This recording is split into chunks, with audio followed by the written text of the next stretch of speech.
Kodungallur Shoranur concrete road നിർമ്മാണം അവസാന ഘട്ടത്തിലേക്ക്. പാലക്കൽ ഭാഗത്തെ നിർമ്മാണം പൂർത്തിയാകുന്നതോടെ റോഡ് പൂർണ്ണമായും ഗതാഗതത്തിന് തുറന്നുകൊടുക്കും.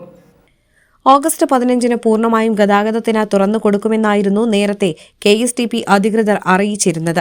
ഇതിന്റെ ഭാഗമായി പാലക്കലിൽ ജില്ലാ കലക്ടർ ഗതാഗത നിയന്ത്രണങ്ങൾ ഏർപ്പെടുത്തുകയും ചെയ്തിരുന്നു.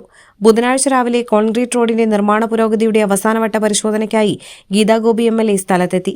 പാലക്കൽ മാർക്കറ്റ് റോഡ് ജംഗ്ഷനിൽ ഏതാനും ഭാഗത്തെ കോൺക്രീറ്റ് നിർമ്മാണം രാത്രിയോടെ പൂർത്തിയാകും. തുടർന്നുള്ള ദിവസങ്ങളിലായി ബാക്കിയുള്ള കോൺക്രീറ്റ് നിർമ്മാണവും പൂർത്തിയാക്കും. നിർമ്മാണം പൂർത്തിയായാൽ റോഡ് ഗതാഗതത്തിന് പൂർണ്ണമായും തുറന്നുകൊടുക്കുമെന്ന് MLA പറഞ്ഞു. നാട്ടിക മണ്ഡലത്തിന്റെ ഏറ്റവും സുപ്രധാനപ്പെട്ട ഒരു പ്രവൃത്തിയാണ് പാലക്കൽ സെൻട്രൽ മുതൽ കണിമംഗലം വരെയുള്ള റോഡിന്റെ KSTP ഏറ്റെടുത്ത പ്രവൃത്തി പൂർണ്ണതയിൽ എത്തിക്കുക എന്നുള്ളത്.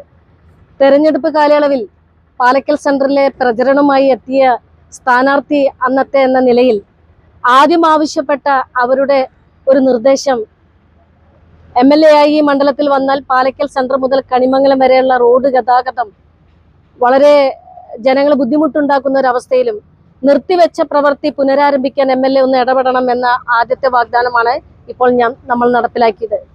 ഈ പ്രവൃത്തി നടത്തുന്നതിനും ഇതിന്റെ കരാറെടുത്ത KSTP ഏജൻസി അതിന്റെ ബന്ധപ്പെട്ട കരാറുകാരുൾപ്പെടെ ഉദ്യോഗസ്ഥന്മാരുൾപ്പെടെ ഡിസ്ട്രിക്ട് കളക്ടർ സാന്നിധ്യത്തിൽ MLAയുടെ നേതൃത്വത്തിൽ അടിയന്തര മീറ്റിംഗ് വിളിക്കുകയും 60 ദിവസത്തിനുള്ളിൽ റോഡ് കോൺക്രീറ്റിംഗ് ചെയ്ത് ജനങ്ങൾക്ക് ഗതാഗത സൗകര്യം ഒരുക്കുന്നതിനും അതിനേക്കാൾ കൂടുതൽ ട്രാഫിക് ബ്ലോക്ക് ഇല്ലാതെ തൃശ്ശൂരിലേക്ക് വേഗം എത്തുക എന്നുള്ള നടപടിയാണ് ഇപ്പോൾ പൂർത്തീകരിക്കാൻ പോകുന്നത്. ചുരുങ്ങിയ ദിവസം കൊണ്ട് തന്നെ നമ്മൾ ഈ റോഡ് നാടിനെ സമർപ്പിക്കും.